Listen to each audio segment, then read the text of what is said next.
અમદાવાદના નિકોલ વિસ્તારમાં અમર જવાન સર્કલ પાસે દસક્રોઈ વિધાનસભાના ધારાસભ્ય બાબુ જમનાદાસ પટેલ, ભાજપમાંથી ચૂંટાયેલા બળદેવ પટેલ સહિતના ચારેય કોર્પોરેટરો સ્થાનિકોની સમસ્યા જાણવા માટે પહોંચ્યા હતા. ત્યારે આ દરમિયાન સ્થાનિક લોકોએ રોડ, રસ્તા, ગટર ઉભરાવવાની સમસ્યા, પીવાનું ચોખ્ખું પાણી ન મળવાની સમસ્યા તેમજ વરસાદી પાણી ભરાવા જેવી અનેક સમસ્યા વિશે સવાલો પૂછ્યા હતા અને કોર્પોરેટરો ફોન ન ઉપાડતા હોવાનો સ્થાનિકોએ આરોપ લગાવ્યો હતો, જેથી કોર્પોરેટર બળદેવ પટેલ જવાબ આપવાને બદલે ઉગ્ર થઈ ગયા હતા અને ઉગ્ર ભાષામાં લોકો સાથે વાત કરી હતી.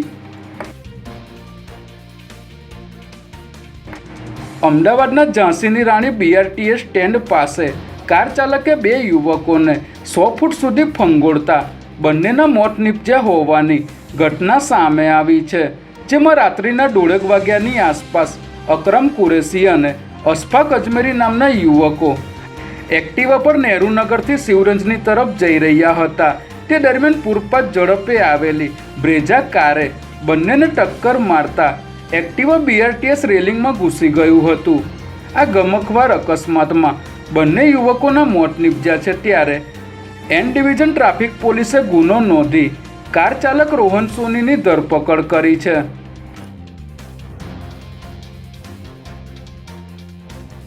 અમદાવાદ ગ્રામ્ય LCBની ટીમે અસલાલી વિસ્તારમાં બુટલેગરના ઘરે દરોડો પાડી દારૂનો મોટો જથ્થો કબજે કર્યો છે, જેમાં અમદાવાદ ગ્રામ્ય LCBની ટીમે બાતમીના આધારે અસલાલી પોલીસ સ્ટેશન હદ વિસ્તારમાં આવેલ બારેજા ગામના ચુનારાવાસમાં આવેલા કરશન ચુનારાના મકાનમાં દરોડો પાડી તપાસ કરતા પોલીસને આ ઘરમાં ચોરખાના બનાવીને છુપાવેલો વિદેશી દારૂ અને બિયરની 792 બોટલ મળી આવી હતી. ત્યારે પોલીસે અહીંથી 2 લાખ ઉપરાંતનો મુદ્દામાલ કબજે કરી કરશન ચુનારા અને રાધાબેન ચુનારા નામના આરોપીઓને વોન્ટેડ જાહેર કર્યા છે.